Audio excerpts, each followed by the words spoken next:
시간이 오버돼서 괜찮습니까? 알아서 하십시오. 가능한 짧게 해주시면 감사하고요.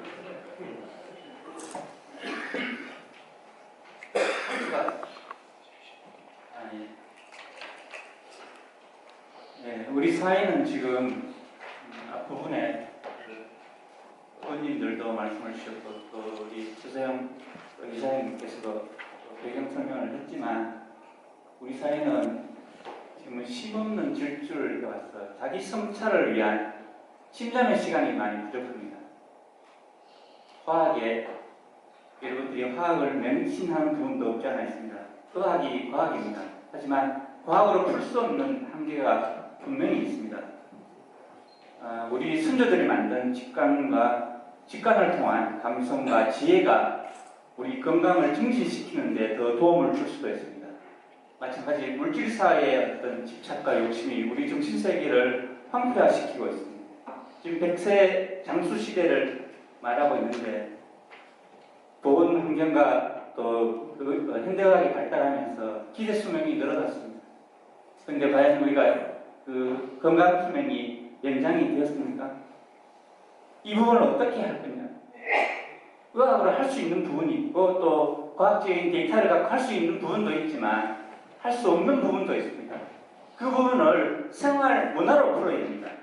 그러려면 자연치유가 갖고 있는 정확한 개념과 정체성을 명확하게 하는 것이 중요하고 이거는 다 개인 한 사람이 할 수 있는 게 아니라 어울림과 아우럼이 있어야만 가능합니다. 그래서 생태계를 통해서 풀어보자.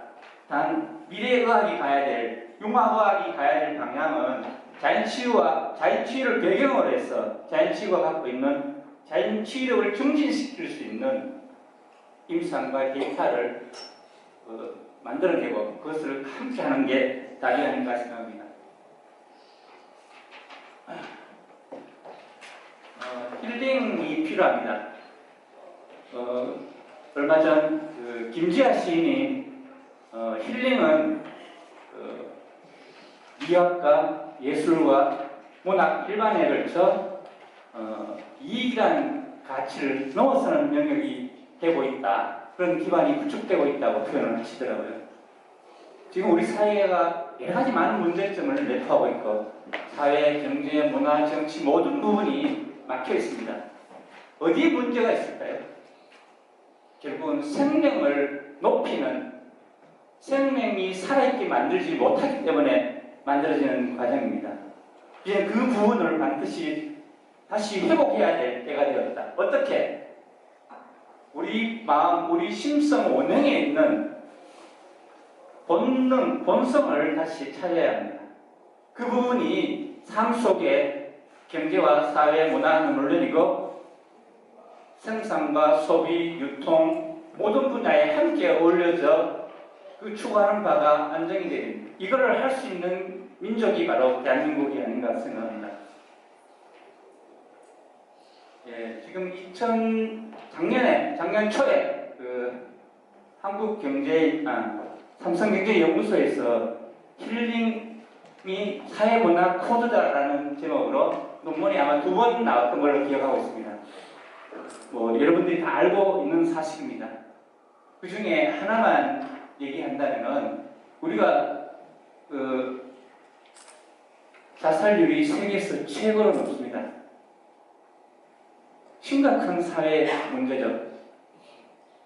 이 부분을 그러면 우리가 어떻게 받아들이고 평가를 해야 될까요? 또한 실질적인 치유 효과가 있는 힐링 상품 소비 니즈가 발생하고 있다는 겁니다. 여기에는 예방과 융합의학이 결합이 된 실질적인 치유 욕구가 만들어지고 있다는 겁니다. 그래서 지금부터 자연과 자연에 대한 자연 치유에 대한 개념, 자연 치유력이 뭐냐 하는 개념을 선언을 하긴 하는데 제가 책을 아마 21페이지를 글을 적은 것 같습니다. 그래서 대부분 나와 있습니다. 시간이 많지 않으니까 빨리 넘어가도록 하겠습니다. 자연이라는 말은 스스로 그러하다는 겁니다. 스스로 그러하다는 것은 신밖에 없습니다. 그래서 우리 인간이 자연에 순응하는 것은 당연합니다. 그래서 우주 만물을 우리 선조들은 어떻게 평가했냐면 보이지 않는 우주의 이치와 정도까지 순환 법칙까지를 아우르는 그것을 따라야 된다는 생각을 갖고 있습니다. 태극기에 바로 그런 순환 이치가 표현되어 있습니다. 치유와 치료에 대한 얘기를 간단히 설명을 하겠는데 뒷장을 먼저 좀 주시죠. 치료는 그 가슬치의 횃불 여자입니다. 그러니까 그 횃불을 들고 뭔가 쳐다보고 제3자와 처치를 한다는 의미입니다. 근데 치유의 유자는 병 나으려입니다. 병을 고치려는 제3자가 고친다는 의미고 병 나으려는 몸이 스스로 낫는다는 의미입니다. 그런데 보면은 응답할 유자랑 마음심자가 붙어 있습니다. 응답이 있기까지 시간이 필요하고 마음이 필요하다는 걸 내포하죠. 다시 앞으로 볼까요? 예, 위키피디아에서 보면 힐링의 개념을 to make a whole이라고 되어 있습니다. whole이라는 게 다 알고 있는 얘기입니다. 전체를 말하고 건강을 말합니다.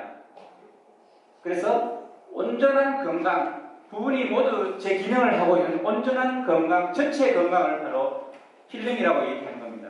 지난 그 2010년도에 그 산림과학원에서 아마 여기 교정부장님 계신지 모르겠는데 산림문화 휴양에 관한 법률 제2조에 산림치유에 대한 정의를 내렸습니다.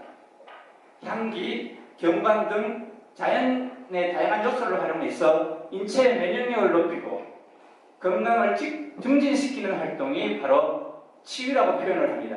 산림치유라는 내용이 정확하게 명명이 되었습니다. 그래서 우리가 그 치유라는 거랑 치료의 차이가 바로 치유는 문화를 말하는 거예요. 생활 문화를 말하는 겁니다. 이 부분이 이 의학을 실현시키는데 미래의 융합의학을 발전시키고 나아가는데 끌음이 되어야 됩니다. 왜 그러냐면 바로 자연 치유력 때문입니다.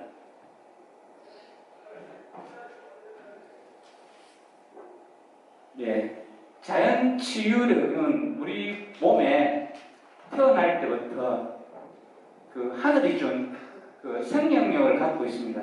병을 고치고 또 균형을 찾아가는 힘이죠. 그 자연 치유력을 발현시키고 건강을 증진시키는 활동이 바로 자연 치유입니다. 그래서 면역력이나 항상성이 우리 저항 시스템 또는 균형 밸런스 시스템으로 보는데 그 부분을 포괄하는 재생 시스템이 바로 자연 치유력입니다. 넘기시죠. 그래서 이 내용을 계속 설명하면 끝이 없어서 저도 우리 지금 이사장님처럼 시간을 뽑아 할 수 있습니다. 근데 한 가지만 자연 치유력에 대한 얘기를 하고 나머지 부분은 그 안에 있는 내용에 대신하겠습니다. 우리가 병이 났을 때 치료를 선택할 거냐 치유를 선택할 거냐 이렇게 단순하게 흑백 논리로 얘기할 수는 없습니다만 간단하게 생각을 하면은 병이 난다는 것은 어떤 고장이 생긴다는 걸 말하죠. 근데 우리는 자연 치유력이 있기 때문에 병을 또 낫게 합니다. 근데 면역력이나 항상성이 결합이 된 자연 치유력이 떨어지면은 고치는 것보다가 생기는 게 더 많아지니까 처음에는 보이지 않는 상태에 미병 상태에 고치는 그러니까 병이 숫자가 많아지다가 나중에는 겉으로 드러난 병이 됩니다. 그래서 겉으로 드러난 병만 만약에 제3자가 치료를 한다면 그 부분은 병이 계속 증가하고 있는 그 툴이 그러니까 병이 생기는 게 그와 병을 고치는 것에 생기는 게 더 많은 부분들이 그대로 유지되고 있는 겁니다. 근데 자연 치유를 높이면 바로 고치는 부분이 더 많아지기 때문에 드러난 병뿐만 아니라 안에 있는 보이지 않는 미병까지 치유가 된다는 거죠. 이게 바로 미래의 융합의학이 반드시 함께할 내용이라고 생각합니다. 예, 장점과 이런 부분도 있는데 좀 유물에 대신하겠습니다. 정체성 부분에 대한 얘기를 간단히 드리면은 우리가 자연 치유에 대한 정체성은 결국은 우리 생활 문화에서 오는 거고 우리 생활 문화에서 우러나오는 그 본감의 어떤 정체성을 갖고 있습니다. 그 부분이 우리 선조들의 역사를 따질 수밖에 없고, 그렇게 보면 바로 자연주의에 대한 개념으로 다가갈 수밖에 없습니다. 자연이, 그래서 그 부분은 책으로 대신하고요. 자연치유 생활 문화에 대한 큰 틀이 우리 두 가지가 있습니다. 첫 번째는 자연에 순응하려는 문화를 갖고 있습니다. 자연이 만들어 놓은 위치와 정도를 분별해서 순응하는 문화를 갖고 있었습니다. 또한 나 자신만이 아니라 함께하는 어울림, 함께하는 우리라는 어울림 문화를 갖고 있는 게 우리 생활 문화의 키입니다. 이 두 가지가 결국 자연치유 정체성의 키와 동일합니다. 자, 그러면 자연치유 생태계의 필요성은 왜 일어날까? 왜 필요합니까? 그냥 자연치유만이라고 할 수도 있는데 생태계가 필요하다는 얘기가 바로 어울림과 아우름이 없이는 우리 삶의 생활 문화를 바꿀 수 없다는 겁니다. 생활 문화를 바꾸지 않고는 의료 영역이 아무리 과학이 발달하더라도 한계가 있다는 겁니다. 그럼 그걸 어떻게 해야 될 거냐? 본질적인 문제입니다. 그러면 물질 사회가 만든 가장 모순이 뭐냐면은 자기 계산에 의해서 잉여 가치를 추구한다는 겁니다. 굉장히 중요한 얘기입니다. 근데 우리 본래 갖고 있는 생각들은 사전적으로 미리 예비된 열왕의 개념이 있습니다. 열왕이라는 게 바로 복식을 농사를 해서 남은 곡식을 말합니다. 근데 그 곡식을 쓸 때 단순히 나 자신만을 위해서 쓰는 게 아니라 바로 제사를 지내고 하나님께 11조를 하고 또 부처님께 시주를 하거나 아니면은 약으로 쓰기 위해서 이웃집 총각이 장가를 가니까 감주를 해줘야 되고 오시는 손님을 대접하기 위해서 먹는 걸 아끼면서 미리 따로 떼어놓은 곡식입니다. 그게 바로 우리 자연치유가 가져가야 될 정체성의 키입니다. 자, 그래서 이런 부분들이 미래는 어떻게 되어야 될 건가 하는 부분을 한번 말씀해 보겠습니다. 소비에 있어서도 제품이나 서비스나 아니면 그 만든 회사가 과연 힐링을 추구하고 있느냐 하는 게 키가 됩니다. 그 부분이 안 되는 회사는 반드시 도태하게 되어 있습니다. 마찬가지 생산에 있어서도 사전적 예령 가치를 추구하고 있느냐 하는 것들을 사람들이 판단을 하게 될 거고 또 생산자인 기업이나 조직은 그 부분이 명확하고 분명하지 않으면 그 조직은 와해가 됩니다. 유통 부분도 마찬가지 생산과 소비가 함께 어울리는 힐링 공동체 문화로 바뀌어집니다. 그래서 시장 권력이 형성될 거라고 확신합니다. 조직에 있어서도 이 부분은 조금 설명을 더 합니다. 이제까지 군중의 의미가 클라우드라는 군중이라는 책을 쓴 분이 한 얘기는 뭐냐면은 군중은 개별 모래와 같아서 언제든지 바람이 불면 휩쓸릴 수 있다고 생각을 했었습니다. 근데 지금은 그렇지 않습니다. 지금은 SNS 그리고 스마트 웹 사회가 되었기 때문에 개인 몇 사람의 전문가적 의사결정에 의해서 결정되는 게 아니라 전문성을 갖춘 대중들이 공통된 합의에 의해서 의사결정이 만들어지는 사회입니다. 그래서 조직을 만들면 반드시 권력 의지가 작동을 합니다. 근데 그 권력 의지를 작동할 수 없는 보이지 않는 의식의 힐링 공동체 문화가 형성이 됩니다. 그런 조직이 이제는 세상을 이끌 거라고 생각합니다. 제가 이렇게 장황하게 떠드는 이유가 있습니다. 어쨌든 자연치유 생태계를 만들어 나가기 위한 구성은 힐링 플랫폼이 구축이 되어야 됩니다.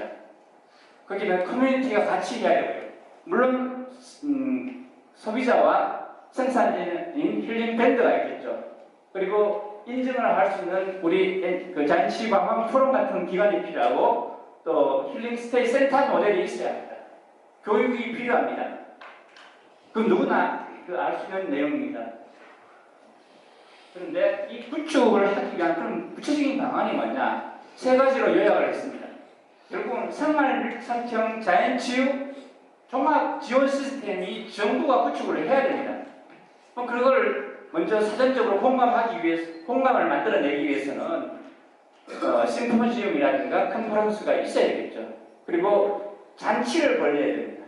사람들이 공감할 수 있는 잔치를 벌여야 됩니다. 예를 들어서 아시아 힐링 페스티벌 같은 게 바로 그런 겁니다.